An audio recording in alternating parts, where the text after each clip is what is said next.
power of people is on the rise. Digital technology is enabling more and more people all around the world to get their messages out. One consequence is people and brands are also moving closer together. If not, brands will fail. A question for you. So how is JWT adapting to this change of relationship between what used to be consumer and now is people, very empowered people, and communications? How are you leading the discussion? That's an interesting question. I think that we realized probably, and this isn't we JWT, this is we the industry, realized that 5 or 6 years ago, the traditional ways that brands used to reach consumers, not only were they becoming, it was becoming more difficult to come up with original ideas. Everything that had been done. To get cut through with an audience was more difficult. But more importantly, people weren't consuming media in a way that a brand typically wanted to get there. So we knew that we needed to get involved in technology and essentially fish where the fish are. And so understanding digital, but more specifically social media and community management was something that we needed to get very good at very quickly. And most of our clients now, as well as traditional advertising campaigns, are asking us also to build ecosystems, if you like, to see that how we can put their brand amongst the people. So if you think about something like Facebook, and Facebook itself is an evolution of the idea of social networking that started with Friendster and then developed into MySpace. And now Facebook is really I think the key platform and will be for some time.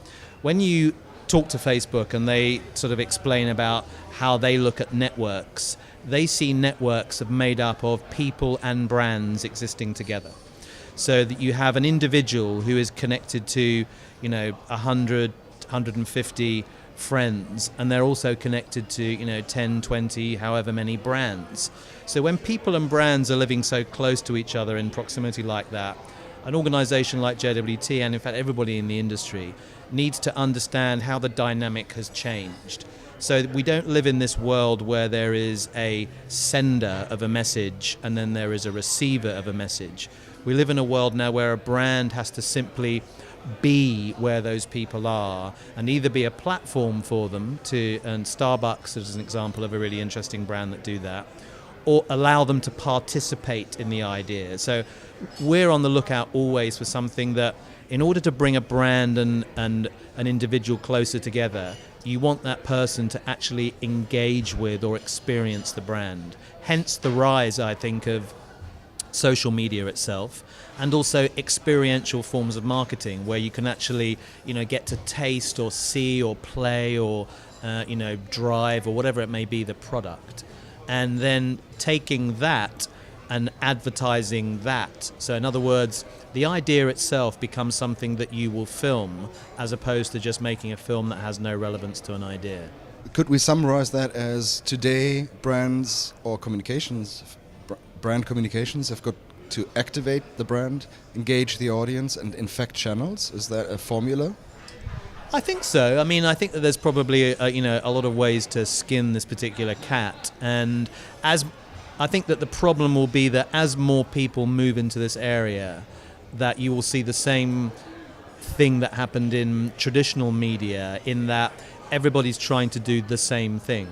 So being original now, I think, is particularly important. I was judging a digital awards show at the end of last year, and I thought to myself at the end of it how almost all of the digital ideas were some form of competition via Facebook, that you and your friends, if you won, you would go on some sort of holiday or trip funded by the brand.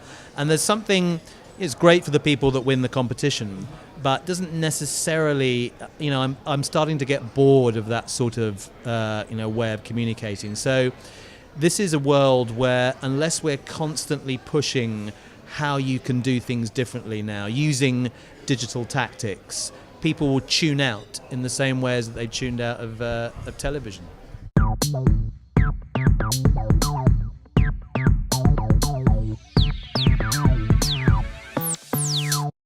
Now you're a filmmaker, so you are actually you were always in the communication industry somehow, and you had a very, very stark event happen to you on that very day.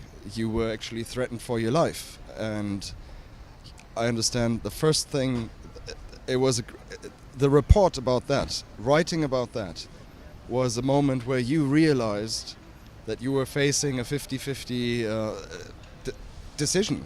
Will I blog this or will I not blog it? Can you tell us a little bit about how that feels? Because I think it's a very special moment when you're actually faced with this piece of communication will have impact. The first time a friend of mine called me and told me, do you want to shoot some videos for Dr. Muhammad Baradei when he first arrived in Egypt 1.5 years? And we all knew that anyone who will be attached to that name by any mean will be harassed somehow. But me and some of my friends, we did it. We believed in what this guy was trying to do when he came and tried to ask for changing the constitution and the laws and asking for the minimum wage for people. That was a hard moment. Another hard moment when on the day, the 25th, the first day, when we started calling each other, will we go or not today in the streets? And it was a hard decision. We were all like, yes, we should go, maybe we should not. It was hard, but at the end we went out. It's that moment when you're standing in the street and see all these soldiers and officers making that, I don't know what to call it, circle cordon around you.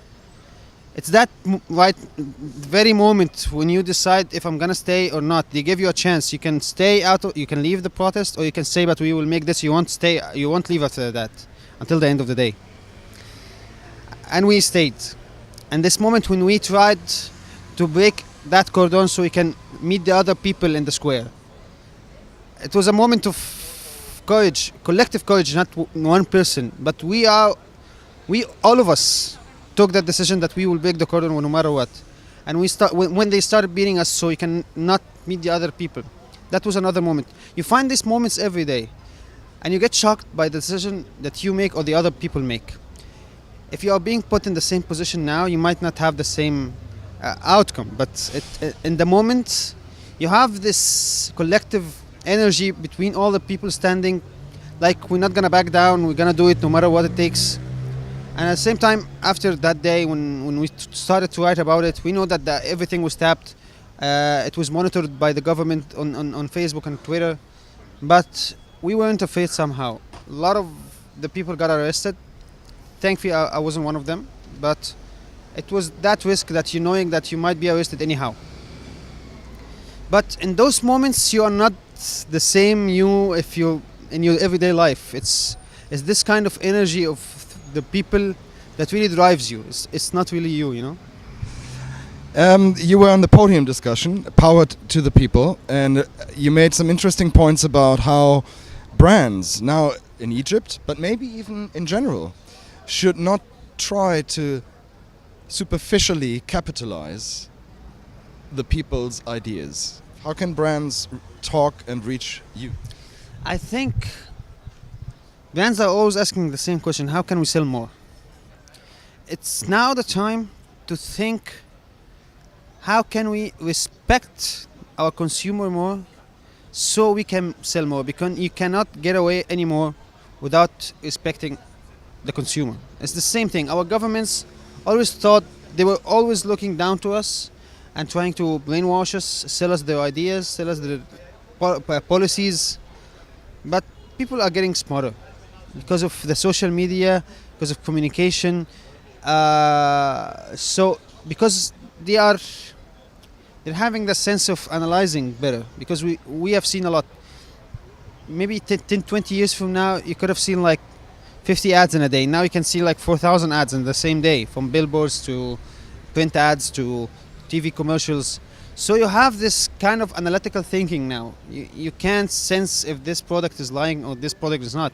You can't sense if this product has a real good, better product or just better ads, you know? So I don't think corporations should ask themselves how to sell more without giving attention to the people, to respect them, to be honest, to tell us the truth, not to sneak around and try to do something harmful for us or for the environment behind our backs, and then go on television and say we're green, we support AIDS in Africa and stuff like. You can't get away with that anymore, because a guy like me or those guys who are standing in Tahrir Square can see one of those violations and just tweet about it, and you're screwed.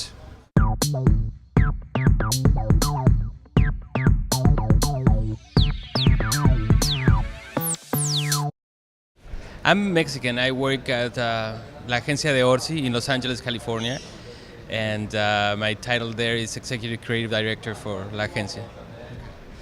I understand that this is a special agency. It's a special in the sense that you focus on a certain cultural group in the United States. Could you tell us a little bit about, why that is important, how that works, and just what is it that you actually do? Yeah, broadly, what happens in the States is, I think, a case that is not replicated anywhere else in the world. We do Hispanic advertising, Hispanic for the Hispanic community that lives in the States, and that at the beginning sounds like it's something very small. But if we take the numbers, 55 million Hispanics live in the U.S., even from several generations on recent arrivals. We're talking about a country within a country that has probably the 12th economy in the world, generates $3 billion a year, and it speaks in a different language than the common general market in the U.S. So certainly the needs for communicating to them are greater, or are very good. That's in a nutshell what we do. Where do you find inspiration, and what do you think is it your role to inspire a team, or how does that work? What do you do with your team? Well, there's several things. A leader, of course, by the definition, should inspire in a team, but I also believe that the team should inspire themselves, and the role of the leader is to bring all those experiences into something relevant for the creative process. One of the things that we ponder, or that I pondered very much with them, is working effectively, the time that you have to work, because that would allow you then to have a life. And if you have a life, then you have richer experiences to bring on board, of course, into the creative process. If you have kids, play with the kids. If you have to go and see a movie, go and see a movie. Then those are topics that we can either because of the experience that we got into the market, getting in touch with the consumer, or because you're a human being and you need to refresh your ideas. How important is technology, also maybe in relationship to talking to a very specific audience and using another language? Does technology make it easier to reach that audience? Yes, it's fascinating. I think the role of technology is of primordial importance, especially for the creative team. We don't have to become technicians. We don't have to understand how it works and be the BMW guy but we drive the car. So we must understand. I remember having a discussion with a copywriter that said, we need an interactive copywriter because we need to write some banners. And this guy stays half an hour a day in Facebook. So do you know the media or not? So it is absolutely necessary, and at the same token, we abuse it, and there are redundancy in the uses of technology, but in the detriment of the process of working.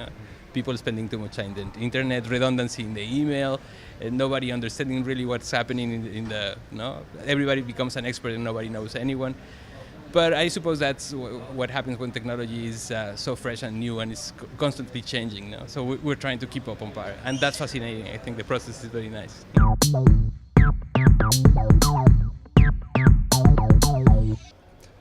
Process or end result? End result. Culture or structure? Culture. Dream or reality? Reality. First mover or early adapter? Early adapter.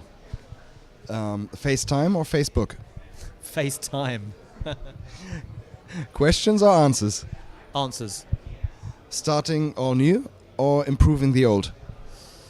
Interesting. Improving the old. Concept or execution? Execution.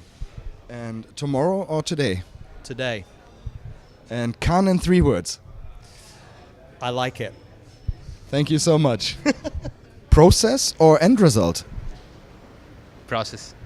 Culture or structure? Culture. Dream or reality? Dream. First mover or early adopter? Early adopter. Reading or watching? It can be both, no? Reading. FaceTime or Facebook? FaceTime. Questions or answers? Questions. Driving or being driven? Driving. Revolution or evolution? Evolution. Khan in 3 words. 3 words. 4. Best place for ideas.